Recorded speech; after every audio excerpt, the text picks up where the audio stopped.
What's up, humans, and welcome to a new Psicoactivo. Happy Monday, everybody. Okay, second video of the day. I want to speak about something that I just saw this past weekend, an interview with somebody that I'm trying to interview. They've actually already quoted me on their website once when I did my interview with Kai Dickens. I'm talking about the Institute of Noetic Sciences chief scientist, Dr. Dean Radin. Dr. Dean Radin had a little bit of contact with Dr. Jacobo Grinberg back in the day before he disappeared.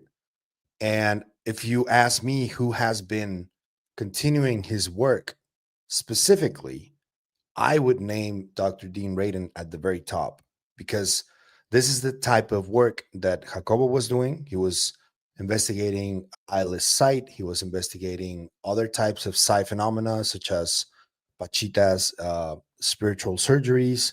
He was investigating the biggest grandmasters in yoga in history. He investigated many Mexican shamans, not just Pachita. And he was trying to prove scientifically that psi phenomena was real.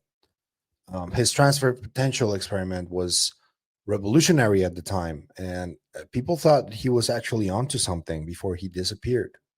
There's this paper that he wrote called the transfer potential, which is a continuation of a postulate made by Rosen, Einstein, and Podolsky in that famous bridge that they talk about. That famous spooky action at a distance phrase that Albert Einstein muttered when he was thinking about quantum entanglement and how impossible to describe it seemed. So Jacobo was trying to prove that between minds, between brains, and he wasn't allowed to.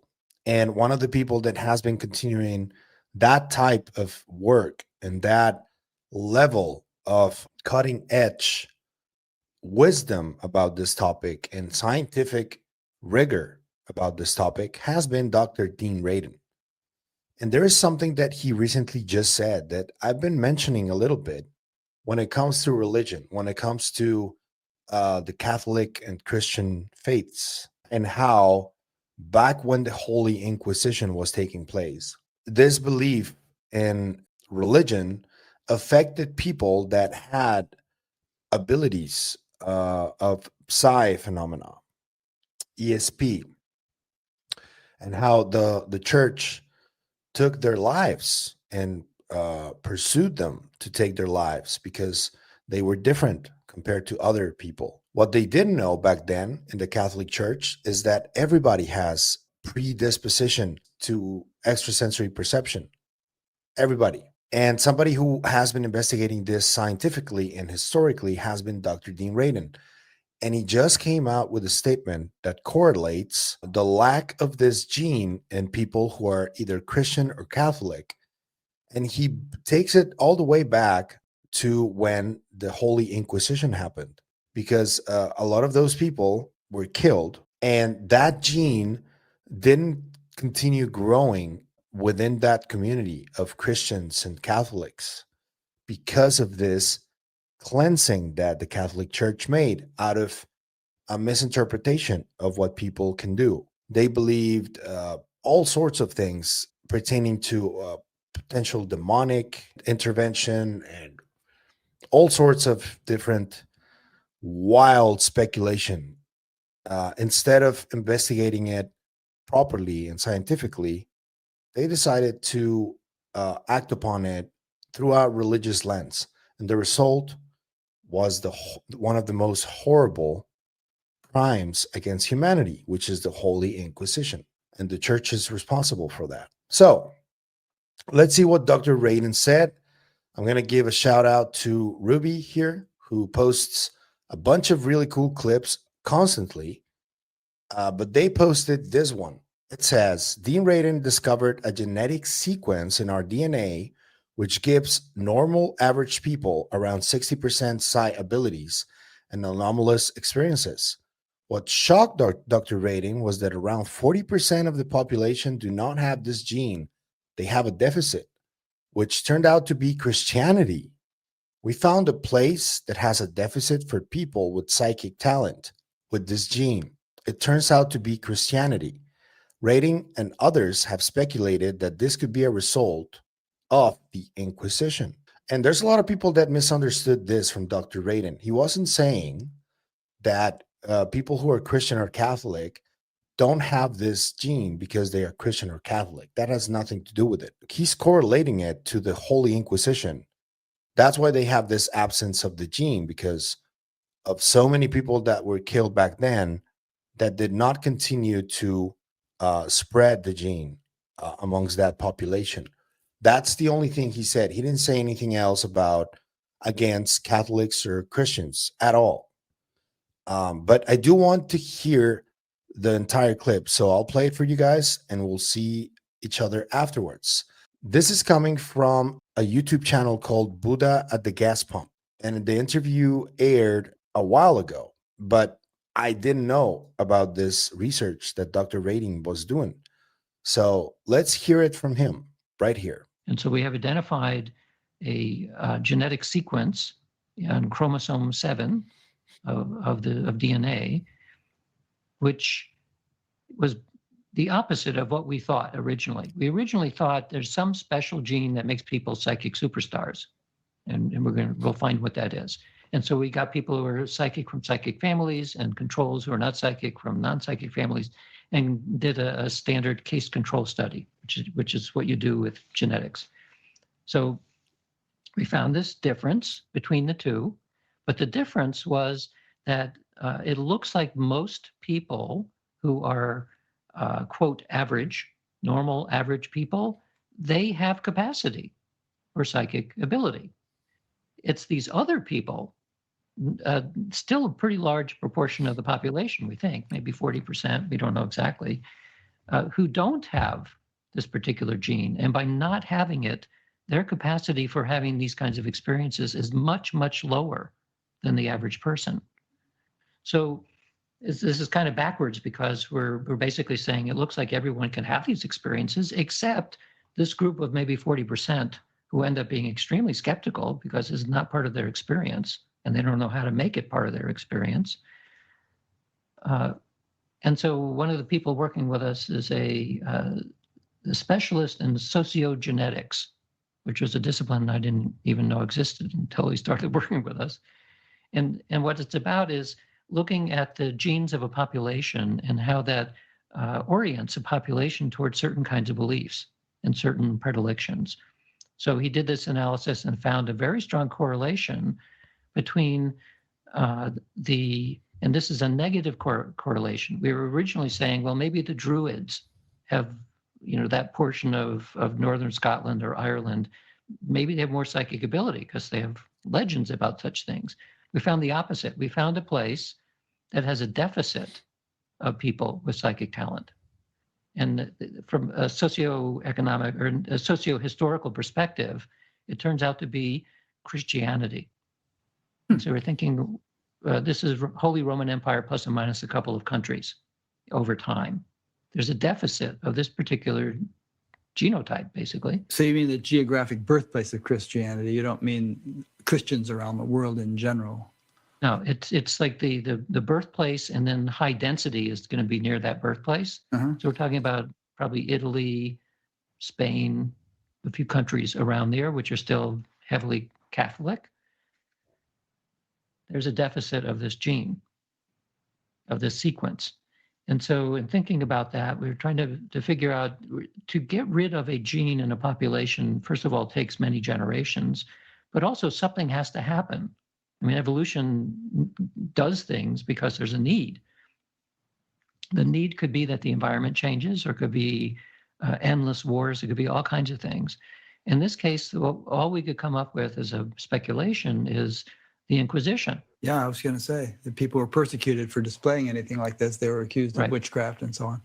And so those genes were not passed along. Interesting. So that this is the speculation at this point, except that the correlation is pretty strong. That was wild when I first heard it, and I didn't know about it. I've been talking about this for a while, mentioning how the Holy Inquisition was essentially that, out of a misinterpretation of what these psi abilities are. And now that Dr. Dean Radin is talking about a scientific correlation to that, I think people should look more into it because it is pretty significant how, for me, for example, how there's a lot of people that judge or make an assessment of anybody who thinks psi abilities are real or believes in them. And they come out with a really frustrating type of criticism because many of these people have never ever experienced anything in their life relating to this psi abilities.